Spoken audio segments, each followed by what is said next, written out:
എന്താ പറ്റി? എങ്ങോട്ടാ പോണെന്ന് പറഞ്ഞത്? എന്താ വല്ലാണ്ടിരിക്കണേ?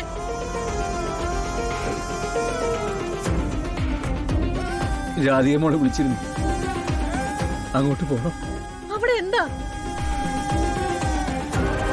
അവിടെ വിശേഷം, പോകേണ്ട വിശേഷമുണ്ട്. ദേവേട്ടാ, എന്താ കാര്യമെന്ന് ചോദിച്ചില്ലേ? പ്രിയങ്ക മോള് അവൾക്ക് എന്താ? അവൾക്ക് വിശേഷമുണ്ട്.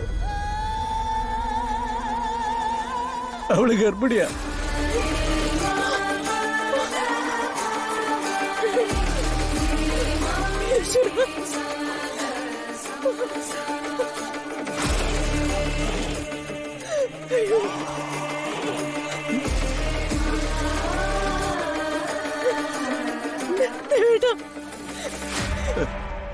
എന്താ ദേവേട്ട പറഞ്ഞേ?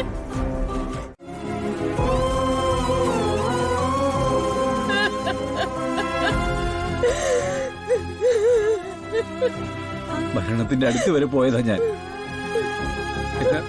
ദൈവങ്ങള് കൈ പിടിച്ച് കൊണ്ടുവന്ന് നിർത്തി. അങ്ങനെ അങ്ങ് പോയാരോ ദേവനാരായണ. അനുഭവിക്കാൻ ഇനി കിടക്കില്ലേ എന്ന് പറഞ്ഞു. അലഞ്ഞതല്ലേ, ബുദ്ധിയും ബോധവും ഇല്ലാതെ ഒരുപാട് അലഞ്ഞതല്ലേ. നമ്മളിനി എന്ത് ചെയ്യും? കൂട്ടിക്കൊണ്ടുവരണം, പരിചരിക്കണം, പ്രസവിക്കട്ടെ.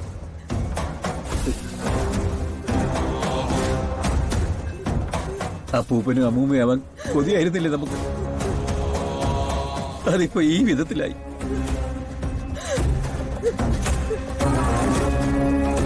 എന്ത് ദുരന്തം താങ്ങാൻ നമ്മുടെ തലയ്ക്ക് ശേഷിയുണ്ടല്ലോ.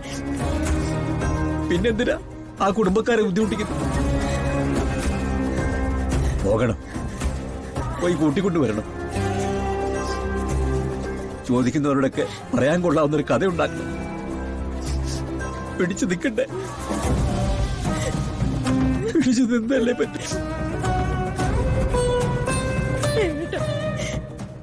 പറയുന്ന ഒന്ന് കേക്ക്.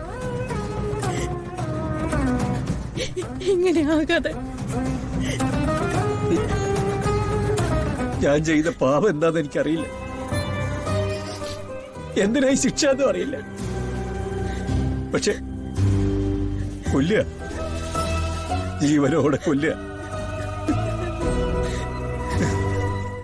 അയ്യോ സുകുമാരിയമ്മേ, ഞങ്ങളെ ആരും പറഞ്ഞു വിട്ടൊന്നുമല്ല. ഞങ്ങളെ നിങ്ങളുടെ കൂടെ ഉണ്ടെന്ന് പറയാൻ വന്നതാ. അതെ സുകുമാരിയമ്മേ, ഒരു പെണ്ണിന് നേരെ ഒരു അനീതി നടക്കുന്നു കണ്ട അത് സഹിച്ചിരിക്കാനുള്ള മനസ്സൊന്നും ഞങ്ങൾക്ക് രണ്ടുപേർക്കും ഇല്ല. ഓ, സത്യത്തിൽ എന്തായി നടക്കുന്നേ? ഇത്രയും കാലം കൂടെ ജീവിച്ചൊരു പെൺകുട്ടി ഗർഭിണിയാണെന്ന് അറിയുമ്പോ അവളുടെ പുരുഷൻ സന്തോഷിക്കണ്ടേ? ഈ കുടുംബം തന്നെ സന്തോഷിക്കണ്ടേ? ഇതിപ്പോ നേരെ മറിച്ചല്ലേ നടക്കുന്നേ? വേണ്ടാന്ന് പറഞ്ഞ് തെരുവിലേക്ക് വലിച്ചെറിയാന്ന് വെച്ചാ? അല്ല സുകുമാരിയമ്മയുടെ ശരിക്കുള്ള ഉദ്ദേശം എന്താ? ഇപ്പൊ അവരെ വരട്ടി, അവര് തിരിച്ചൊന്ന് വരട്ടിയാ ഇവിടുന്ന് ഇറങ്ങി പോയിക്കോളയോ? അതിനെ വേറെ ആളെ നോക്കണം. സുകുമാരി ഒരു തീരുമാനവുമായി ഈ കുടുംബത്തിൽ കേറിയിട്ടുണ്ടെങ്കിൽ അത് നടത്തിയിട്ടേ തിരിച്ചു പോവൂ. അത് മതി. സുകുമാരിയമ്മയുടെ ഈ ഉറപ്പ് മതി. പിന്നെ ഇവിടെയുള്ളവരുടെ മനസ്സിന്റെ കാര്യം, അത് പലതും പേടിച്ചും വിറച്ചും ഒക്കെ ഇരിക്കുന്നതാ. ആരെയൊക്കെ എങ്ങനെയൊക്കെയാ പേടിപ്പിക്കണ്ടേന്ന് ഞങ്ങള് കൃത്യമായിട്ട് പറഞ്ഞുതരാം. അതനുസരിച്ച് അങ്ങ് പേടിപ്പിച്ചാ മതി. ഇതുവരെ പ്രിയങ്കയുടെ കാര്യത്തില് ഞങ്ങൾ നിങ്ങളുടെ കൂടെ ആയിരുന്നു എന്നറിയാലോ. ഇനിയും അങ്ങനെ തന്നെ ആയിരിക്കും. സുകുമാരിയമ്മ ധൈര്യമായിട്ട് എന്ത് വേണമെങ്കിലും ആയിക്കും. എന്റെ മുന്നിൽ 2 ലക്ഷ്യങ്ങളെ ഉള്ളൂ. 1, വരുൺ ഇവളെ സ്വീകരിക്കുക. 2, രാധിക ഇവിടുന്ന് പുറത്തു പോവുക. അതാ വേണ്ടത്. അവൾ ഇവിടെ ഉള്ളിടത്തോളം കാലം ഇവിടെ ഉള്ളവരാരും ഈ പ്രിയങ്കയെ അംഗീകരിക്കയില്ല, കുഞ്ഞിനെ സ്വീകരിക്കയില്ല. നോക്ക് സുകുമാരിയമ്മേ, എന്റെ മോൻ പാവാ. അവന്റെ ജീവിതം നിങ്ങളിങ്ങനെ പന്താടി കളിക്കരുത്. എന്തിനാ ഇല്ലാ കഥകൾ പറഞ്ഞ് അവനെങ്ങനെ ബുദ്ധിമുട്ടിക്കുന്നത്? ഇല്ല കഥയോ? എടി മോളെ ഇഞ്ഞു വാ. അപ്പോ ഇവളുടെ വയറ്റിൽ വളരുന്ന കുഞ്ഞിന്റെ അച്ഛൻ ആരാ? അതിനെ തേടി ഞാൻ എവിടെയാ പോകേണ്ടത്? പത്മിനിക്ക് എന്തെങ്കിലും സംശയം ഉണ്ടെങ്കിൽ ഇവളെയും കൊണ്ട് ഒരു ഡോക്ടർ അടുത്തേക്ക് പോ. എന്നിട്ട് കൃത്യമായിട്ടൊന്ന് ചെക്ക് ചെയ്ത് നോക്ക്. എന്നിട്ട് കാര്യം എന്താണെന്ന് തീരുമാനിച്ചാ മതി. അതിനൊന്നും ഞാനില്ല. പക്ഷെ ഒരു കാര്യം ഞാൻ വ്യക്തമായിട്ട് പറയാം. ഞാനോ പരമേശ്വരേട്ടനോ സംസാരിച്ചാൽ പോലും അവന് ശരിയാണെന്ന് തോന്നുന്ന കാര്യത്തിൽ ഒരു വിട്ടുവീഴ്ചയും കാണിക്കാത്തവനാ വരുൺ. ഒരു കാര്യമില്ലാതെ അവനെ പ്രകോപിപ്പിക്കാൻ നിന്നാ അവൻ എന്തേലും ചെയ്യും. അത് കഴിഞ്ഞ് അവൻ ജയിലിലേക്കും പോവും. ഓ, അപ്പോ നിനക്ക് നിന്റെ മോന്റെ കാര്യം മാത്രമേ ഉള്ളൂ. ബാക്കിയുള്ളവര് ജീവിക്കുകയോ ചാവുകയോ ചെയ്തോട്ടെ, ഒരു കുഴപ്പമില്ലല്ലോ.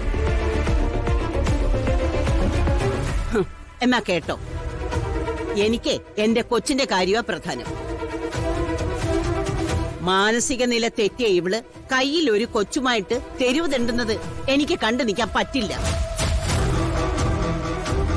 ഇവളെ നോക്കാനും സംരക്ഷിക്കാനും ഇവിടെ ഉള്ളവർക്ക് പറ്റില്ലെങ്കിൽ പത്മിനി പറ, ഞാനിപ്പ ഇറങ്ങാം. പക്ഷേ 15 മിനിറ്റ് അതിനുള്ളിൽ ഇവിടെ പോലീസ് വരും. അയ്യോ എന്റെ അമ്മേ, സ്ത്രീപീഡനത്തിന്റെ കാര്യത്തിൽ പോലീസ് വന്നാലേ ഇത്ര ഫാസ്റ്റ് ആണെന്ന് അമ്മയ്ക്ക് അറിഞ്ഞൂടെ? ഇതിന്റെ പേരിൽ പ്രിയങ്കയെ പീഡിപ്പിക്കുന്നു എന്ന് പറഞ്ഞ് വരുണിനെ പോലീസ് പിടിച്ചോണ്ട് പോയാ പിന്നെ അവൻ പുറത്തിറങ്ങില്ല. ശരിയായിട്ടത്തി, വരുണിനെ പോലീസ് അറസ്റ്റ് ചെയ്തോണ്ട് പോകുന്ന കാഴ്ച ഏട്ടത്തിക്ക് കണ്ടു നിൽക്കാൻ പറ്റുമോ? വരുണിന് ശിക്ഷ വിധിക്കുന്ന കോടതി പോയി നിൽക്കാൻ പറ്റുമോ?